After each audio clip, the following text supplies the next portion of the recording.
بسم الله الرحمن الرحيم. نحمده ونصلي على رسوله الکریم اما بعد بسم اللہ الرحمن الرحیم. عزیز طلباء، آج ہم مختصر المعانی الفن الثالث علم البدیع کا سبق نمبر 96 شروع کر رہے ہیں. سب سے پہلے ہم حسب عادت آج کے سبق سے متعلق عبارت کو پڑھتے ہیں.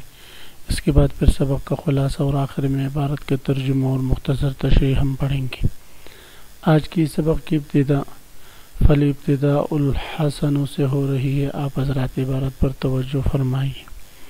فالابتداء الحسن فی تذکار الاحبۃ والمنازل كقوله قفا نبکی من ذکرى حبیبی ومنزلی بسقط اللواء بین الدخول فحوملی السقط منقطع الرمل حيث يدق واللواء رمل معوج يلتوي والدخول وحومل موضعان والمعنى بين أجزاء الدخول وحومل.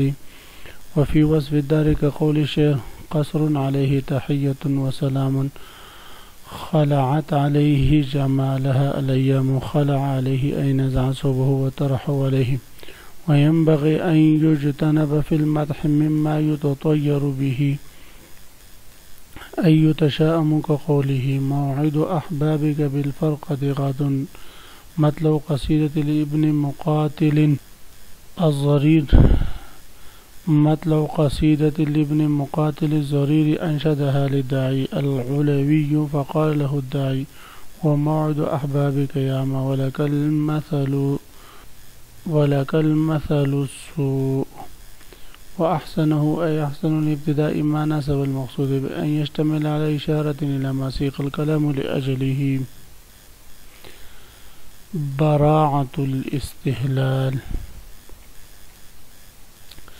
عزیز طلباء، گزشتہ سبق میں ہم نے پڑھا تھا متکلم کو اپنے کلام عمدہ اور اچھا سے اچھا پیش کرنا چاہیے. ان میں سے پہلا ہے الابتداء. حسن ابتداء کے لیے پہلی شرط یہ ہے کہ الفاظ عمدہ ہو. دوسری شرط یہ ہے کہ الفاظ کے لیے معانی بھی عمدہ ہو. الفاظ اور معانیوں کا چناؤ ایک دوسرے کے لیے بالکل مناسب ہو. اور تیسری شرط یہ ہے کہ وہ الفاظ اور معانی کی ترتیب اور اسلوب بھی عمدہ ہو اور عمدہ اسلوب کے ساتھ وہ مخاطبین پر پیش کرے.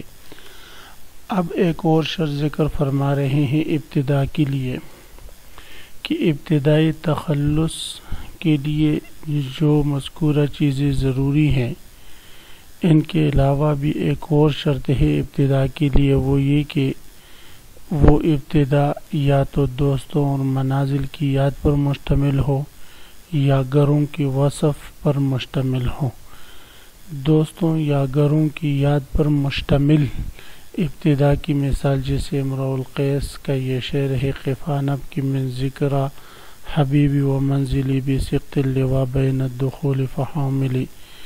اے میرے دوستوں، تم دونوں ٹھہر جاؤ کہ ہم روئیں محبوب کی یاد میں اور اس کی گھر کی یاد میں جو خمدار ریت کے کنارے پر واقع ہے مقام دخول اور مقام حامل کے درمیان. تو اب دیکھیں کہ اس شعر میں جو پہلا شعر ہے قصیدے کا اس میں محبوبوں کا تذکرہ ہے اور اس کے منازل کا تذکرہ ہے. تو ابتداء ہمیشہ ایسی شعر ایسی گفتگو سے ہونے چاہیے جس میں محبوبوں کی یاد ہو یا منازل کا ذکر ہو. اب مصنف علیہ الرحمہ شعر کی لغوی تحقیق ذکر فرما رہے ہیں. السقط کہتے ہیں منقطع الرمل حیث یدق. ریت کے کنارے کو کہتے ہیں جہاں ریت باریک باریک ہو جاتی ہے. اور لواء رمل معوج یلتوی. خمدار ریت کو کہتے ہیں جس کا بعض سے لپٹ رہا ہو. اور دخول و حامل موضعان یہ دو جگہوں کے نام ہیں اور معنی یہ ہے کہ بین اجزاء دخول و حامل یعنی جو دخول و حامل کے اجزاء کے درمیان میں ہے. اور اسی طرح ابتدا ایسی ہونی چاہیے جس میں گھروں کا وصف ہو، تعریف ہو، فی وصف الدار گھر کے وصف میں ہو، کقولی جس طرح کے اجا سلمی کا یہ شعر ہے، قصر علیہ تحیت و سلام، وہ ایک ایسا خوبصورت محل ہے جس پر تحفہ اور سلام ہو، خلقت علیہ جمالہ الایام، ایسا خوبصورت ہے گویا کہ زمانے نے اپنے جمال کی چادر، خوبصورتی کی چادر اس پر اڑا دی ہے۔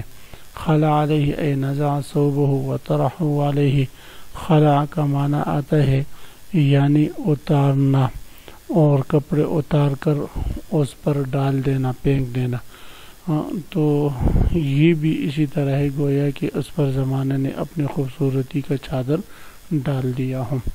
وَيَنبَغِي أَن يُتَجَنَّبَ فِي الْمَدْحِ مِمَّا يُتَطَيَّرُ بِهِ أَن يَتَشَاءَمُ، اور مصنف علیہ رحمہ فرما رہے ہیں کہ حسن ابتدا میں ایسی چیزوں سے بچنا، پرہیز کرنا ضروری ہے جن چیزوں سے بدفعلی پکڑی جاتی ہیں، جن چیزوں سے بدفعلی کا اندیشہ ہو، ایسے الفاظ کا چناؤ ابتدا میں نہیں کرنا چاہیے۔ کا قولی ہی، جس طرح کہ یہ شاعر کا یہ شعر ہے، یہ نابینا شاعر تھا، ابن مقاتل نام تھا، اس نے اپنے قصیدے کے شروع میں یہ ایک شعر ذکر کیا، اور یہ قصیدہ اس نے داعی علوی کے لیے پڑھا تھا، تو اس نے اس قصیدے کے سب سے ابتدائی شعر یہ پڑھا، موعد احبابک بالفرقۃ غد، کہ آپ کے محبوبوں کی ملاقات کا وعدہ کل مقام فرقت میں ہے۔ تو اب یہاں فرقت سے جدائیگی بھی کا بدفعلی بھی لی جا سکتی ہے، تو اس لیے داعی علوی نے کہا کہ او نبی نے یہ بدفعلی والے الفاظ تیرے لیے ہے، بہتر ہوں تیرے ہی دوستوں سے جدا ہوں۔ مطلب قصیدۃ ابن مقاتل الزریر، یہ ابن مقاتل الزریر کی قصیدے کا مطلع ہے، انشدہ للداعی العلوی، جو اس نے الداعی علوی کے لیے پڑھا تھا۔ فقال لہ الداعی، داعی نے اس سے کہا، ہوا موعد احباب کا، یا آما یہ تیرے دوستوں کے وعدہ کی جگہ ہو اے نبی نے، وَلَكَ الْمَثَلُ سُوء، تیرے لیے اس قسم کی برا بدفعلی والا مثل ہو۔ وَأَحْسَنُهُمْ، اب یہاں سے مصنف علیہ الرحمہ یہ بات فرما رہے ہیں، وَأَحْسَنُهُ أي أحسن الابتداء ما نسب المقصود بأن يشتمل على إشارة إلى ما سيق الكلام لأجله، فرما رہے ہیں کہ سب سے اچھی ابتدا وہ ہے جو مقصود کے ساتھ مناسب ہوں، یعنی مقصود کے ساتھ مناسبت رکھتی ہوں، یعنی وہ ایسی چیز پر مشتمل ہو جس سے اشارہ ہو اس مقصود کی طرف جس کے لیے کلام لایا گیا ہے، اور ابتدا کا مقصود کے ساتھ مناسب ہونے کو براعت الاستحلال کہا جاتا ہے۔ تو فرماتے وہ احسن و احسن الابتداء ما نسب المقصودہ، اور سب سے خوبصورت ابتدا وہ ہے جو مقصود کے مناسب ہوں، میں یشتمل علی اشارت، کہ وہ ابتدا مشتمل ہو ایک ایسی اشارے پر، الی ما سیق الکلام لأجلہ، جو ایسی اشارے پر کہ جس سے اشارہ ہو کہ اس مقصد کے لیے یہ کلام لایا گیا ہے، جس مقصد کے لیے وہ کلام چلایا گیا ہو اس مقصد کی طرف اشارہ پر وہ کلام مشتمل ہوں، اور جب کلام کی ابتدا اس مقصد اصلی کی طرف اشارہ پر مشتمل ہو تو اس ابتدا کو براعت الاستحلال کہا جاتا ہے۔ براعت الاستحلال میں براع سے ہے، ویسمى کون الابتداء مناسب للمقصود، اور نام رکھا جاتا ہے اس ابتدا کا جو مقصود کی مناسب ہو، براعت الاستحلال من براع، براعت الاستحلال براع الرجل سے ماخوذ ہے یا بروع الرجل سے ماخوذ ہے، اذا فاق اصحابہ فی العلم، یعنی براع الرجل مطلب یہ کہ جب وہ فوقیت حاصل کر لے اپنے دوستوں پر، فی العلم علم میں، وغیرہ ہی، اور اپنے یا غیر علم وغیرہ میں اپنے دوستوں کے علاوہ پر۔ تو بہرحال کقولی فی التہنئۃ، براعت الاستحلال کی مثال جس طرح کہ یہ شاعر کا یہ شعر ہے جس نے مبارکبادی کے لیے یہ شعر پڑھا تھا، بشرا فقد انجز الاقبال ما وعدا وکوکب المجد فی افق العلا صاعدہ،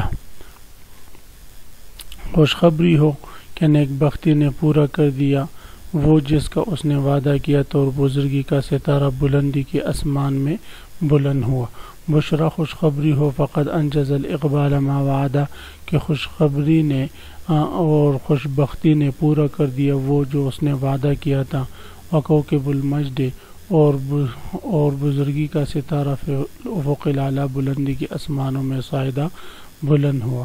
اب یہ شعر اس نے جو ہے خوشخبری دینے کے لیے پڑھا تھا، یہ ابو محمد الخازن کے قصیدے کا مطلع ہے جو اس نے ابن عباد کے پوتے کی خوشخبری میں پڑھا تھا۔ تو اب اس میں بشرا کا لفظ خود ہی خوشخبری تو اب اس میں بشرا سے اشارہ ہے کہ آگے ایسے امر کا بیان ہے جو قابل مبارکباد ہے، اس لیے یہ بہترین ابتدا جس کو براءت الاستحلال کہا جاتا ہے۔ تو کہتا ہے بشرا خوشخبری ہے، فقد انجز الاقبال ما وعدہ۔ مطلب قصیدۃ الابی محمد الخازن یہنئ صاحب بولد لابنتہ، وہ ابن عباد کو اس کے پوتے کی خوشخبری دے رہا ہے۔ وقولہ فی المرثیہ، اور مرثیہ میں براءت الاستحلال کی مثال ابو الفرج کا یہ شعر ہے، ہی الدنیا تقول بملء فیہا حذار حذار من بطشی و فتکی۔ تو کہتا ہے جو اپنے منہ بھر کر کہہ رہا ہے حذار حذار، تو بچ جا مجھ سے، ڈر ڈر میرے پکڑ سے، وفت کی بغتتاً، اور میرے اچانک پکڑنے سے۔ تو یہ اس نے ابو الفرج کا یہ شعر جو اس نے پڑھا تھا یہ اس نے مرثیہ میں پڑھا تھا، اور تو اب اگر یہاں پر ہم غور کریں تو یہ شعر خود ہی اس بات کی طرف اشارہ کر رہا ہے کہ یہ قصیدہ جو ہے کسی کی مرثیہ پر مشتمل ہے کہ اس میں موت وغیرہ کا ذکر ہے۔ یا دنیا تقول بملء فیہا حذار حذار حذر من بطشی اے اخذ شدید، وفت کی اے قتل بغتتاً، فإنہ مطلب قصیدۃ لابی الفرج الصابی یورسی فخر الدولہ، جو فخر الدولہ کے مرثیہ کے بارے میں اس نے پڑھا تھا، جس کے اول شعر میں موت اور دنیا سے چلے جانے کی طرف اشارہ ہے۔ تو عزیز طلبہ، اسی کے ساتھ آج کے سبق کے اختتام ہوا۔